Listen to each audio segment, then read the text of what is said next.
हे पार्थ, अगर तुम्हें महान योद्धा बनना है तो सबसे पहले अपने भीतर जल रही इस आग को बुझाना सीखो। तुम्हारे शत्रु सिर्फ युद्ध के मैदान में नहीं है, असली शत्रु तुम्हारे भीतर बैठे हैं। लालच, मोह और क्रोध, इन्हें हराना ही असली जीत है। कभी कभी क्रोध तुम्हें यह एहसास कराता है कि तुम अपमानित हुए हो, लेकिन सत्य और न्याय का रास्ता क्रोध से नहीं मिलता। अगर तुम्हें सही फैसला लेना है तो सबसे पहले अपने मन को शांत करना सीखो। याद रखो, क्रोध में लिया गया निर्णय भले ही तुम्हें कुछ पल के लिए ताकतवर महसूस कराए, लेकिन यह शक्ति बहुत जल्दी खत्म हो जाती है। ठीक वैसे ही जैसे बंजर जमीन पर उगाया गया कोई पौधा ज्यादा देर तक नहीं टिकता, लेकिन संयम और आत्मज्ञान से मिली शक्ति हमेशा बनी रहती है। हे अर्जुन, इस क्षण में यह सबसे जरूरी है कि तुम अपने असली स्वरूप को पहचानो। आत्मा अटल है, शाश्वत है। इसे न लालच हिला सकता है, न मोह, न क्रोध। आत्मा में अपार शांति और धैर्य का वास है। जब तुम इस सत्य को समझ लोगे तो तुम्हारा क्रोध अपने आप समाप्त हो जाएगा। याद रखो, जिन पर तुम क्रोधित हो रहे हो वे भी अपने अज्ञान और भ्रम के कारण ऐसा कर रहे हैं। अगर तुम उनके प्रति दया और क्षमा का भाव रखोगे तो क्रोध कभी तुम पर हावी नहीं हो सकेगा। हे अर्जुन, इस दुनिया में कोई भी काम सिर्फ क्रोध के दम पर सफल नहीं हो सकता। जो व्यक्ति धैर्य, समर्पण और क्षमा के साथ कार्य करता है वही असली योद्धा है। वही अपने कर्मों से दुनिया में सच्ची शांति और संतोष फैला सकता है। तो हे पार्थ, अपने क्रोध को त्याग दो। उसे अपनी शक्ति मत बनने दो, बल्कि उसे अपनी सेवा में लगा दो।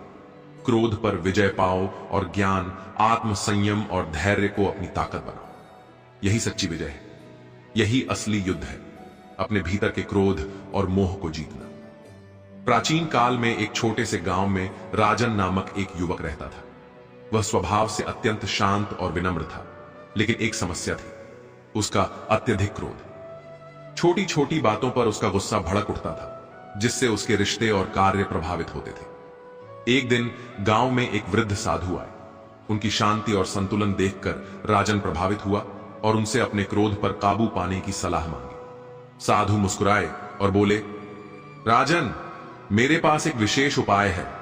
हर बार जब तुम्हें गुस्सा आए तो एक कील लकड़ी की दीवार में ठोक दो। राजन ने वैसा ही किया। पहले दिन उसने 37 कीलें ठोकी, दूसरे दिन 30 और धीरे धीरे यह संख्या घटती गई। कुछ ही दिनों में उसने दीवार में एक भी कील नहीं ठोकी। साधु ने राजन से पूछा, अब कैसा महसूस कर रहे हो? राजन ने कहा, अब मुझे गुस्सा नहीं आता। साधु मुस्कुराए और बोले, अब हर दिन एक कील निकालो। राजन ने वैसा ही किया। कुछ दिनों में दीवार पर एक भी कील नहीं बची। साधु ने दीवार की ओर इशारा करते हुए कहा, देखो, अब दीवार में कई छेद हैं। भले ही तुम कीलें निकाल चुके हो, लेकिन छेद वही है। राजन समझ गया। उसने कहा, तो क्रोध से हुए नुकसान को कैसे ठीक किया जा सकता है? साधु ने कहा, क्रोध से हुए शब्द और कर्म वापस नहीं लौट सकते, इसलिए क्रोध पर काबू पाना आवश्यक है ताकि रिश्ते और आत्मा को नुकसान न हो। राजन ने उस दिन से अपने क्रोध पर नियंत्रण रखना शुरू किया और अपने जीवन में शांति और संतुलन पाया। क्रोध से हुए शब्द और कर्म वापस नहीं लौट सकते, इसलिए क्रोध पर काबू पाना आवश्यक है ताकि रिश्ते और आत्मा को नुकसान न हो। श्री कृष्ण कहते हैं, इंसान के धैर्य और धर्म की परीक्षा कठिन समय में ही होती है। जब समय आपके विपरीत चल रहा हो तो शांत रहना सबसे बेहतर होता है। आज यदि बुरा समय चल रहा है तो कल अच्छा समय अवश्य आएगा। आप केवल निस्वार्थ भाव से अपना निश्चित कर्म करते रहिए, क्योंकि देखा जाए तो केवल यही आपके हाथ में है। हमारे द्वारा किए गए किसी भी कर्म का परिणाम क्या होगा या हमें उसका क्या फल मिलेगा और कब मिलेगा, यह तो सिर्फ ऊपर वाला ही जानता है। नमस्कार मित्रों, स्वागत है आपका हमारे चैनल स्पिरिचुअल सोल पर। मित्रों, आज का यह वीडियो बहुत ही महत्वपूर्ण है, क्योंकि आज हम आपके लिए लेकर आए हैं भगवान श्री कृष्ण के ऐसे अनमोल विचार जो आपके जीवन को सकारात्मकता से भर देंगे। हम आपसे अनुरोध करते हैं कि इस वीडियो को अंत तक देखें और भगवान श्री कृष्ण के अनमोल विचारों का आनंद लें। अगर आपको हमारा यह प्रयास पसंद आए तो कृपया इस वीडियो को लाइक करें, कमेंट्स में जय श्री राधे कृष्ण जरूर लिखें और हमारे चैनल को सब्सक्राइब करके घंटी को भी दबाएं। भगवान के पास दो शक्तियां हैं, एक है माया और दूसरी भक्ति। जब कोई भगवान के समक्ष जाता है और भगवान को प्रणाम करता है तो वे पूछते हैं, बोलो क्या चाहिए, माया या भक्ति? भक्त पूछता है, भगवान दोनों में क्या अंतर है? भगवान बोले, देखो दोनों में एक ही अंतर है।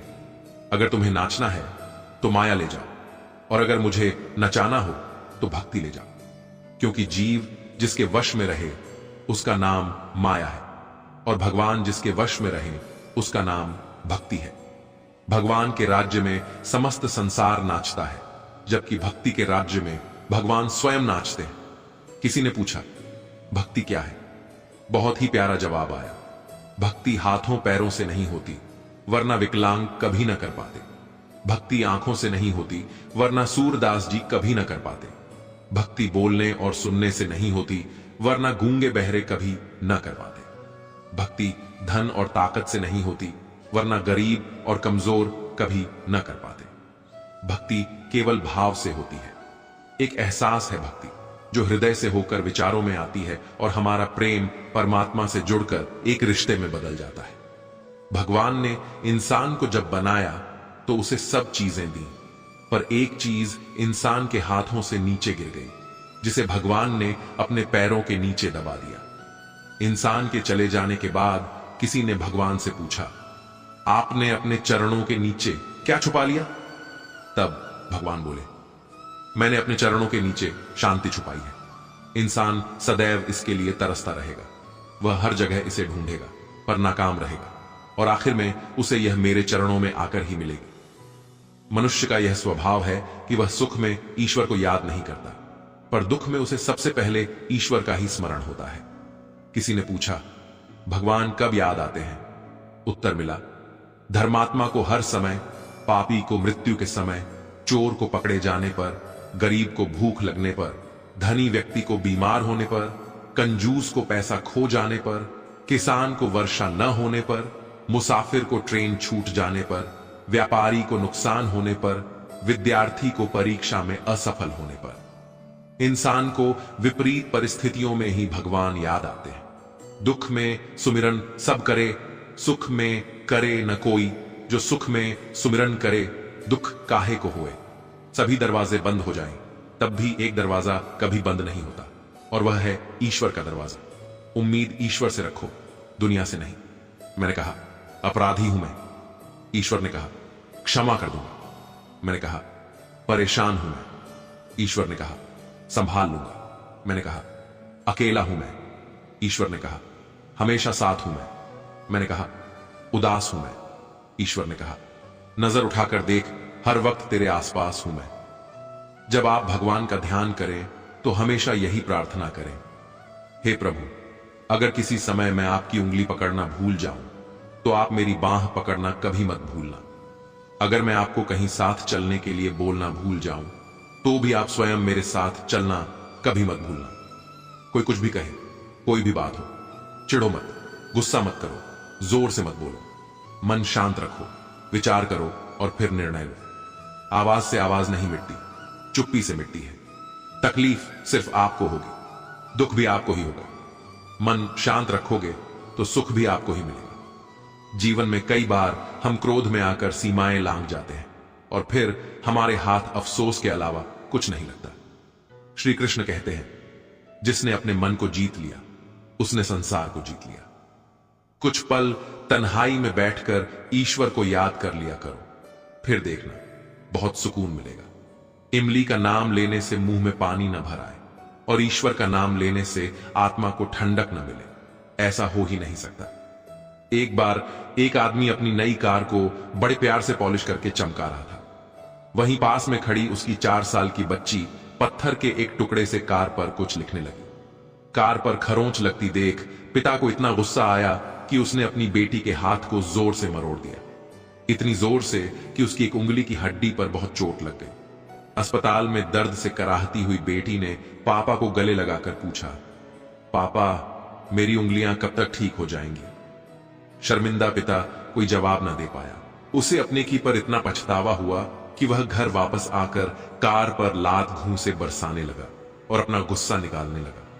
तभी उसकी नजर उस खरोंच पर पड़ी जिसकी वजह से उसकी नन्ही सी बेटी को उंगली पर इतनी चोट लगी थी। जानते हैं पत्थर के टुकड़े से बेटी ने कार पर क्या लिखा था? आई लव यू पापा। जीवन में अपनी सीमाओं को हमेशा याद रखें, चाहे वह गुस्से की हो या प्यार की। और यह भी याद रखें कि चीजें इस्तेमाल के लिए होती हैं और लोग प्यार करने के लिए। लेकिन हम उल्टा ही करते हैं, चीजों से प्यार और लोगों का इस्तेमाल। ये दुनिया कितनी निराली है ना।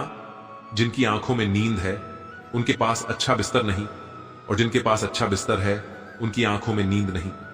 जिनके मन में दया है उनके पास देने के लिए धन नहीं, और जिनके पास धन है उनके पास दया नहीं।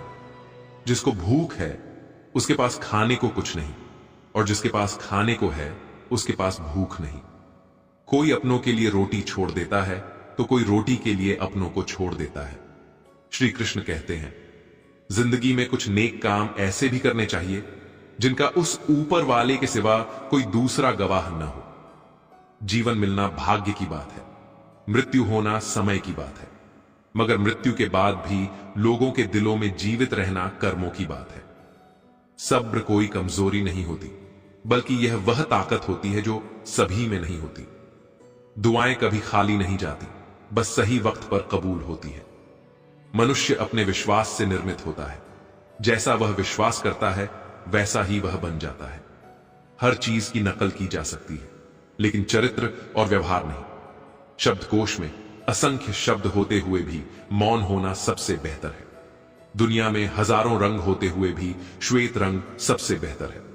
खाने को दुनिया भर की चीजें होते हुए भी उपवास शरीर के लिए सबसे बेहतर है। देखने को इतना कुछ होते हुए भी आंखों से भीतर देखना सबसे बेहतर होता है। सोने की लंका और पुष्पक विमान तो रावण के पास थे, राम ने तो वनवास ही देखा था। राजपाट तो कंस के पास था, जेल में जन्म तो कृष्ण ने लिया था। राजमहल में तो कौरव ही रहते थे, वनवास तो पांडवों को भोगना पड़ा था। संघर्ष हमेशा सत्य के साथ चलता है।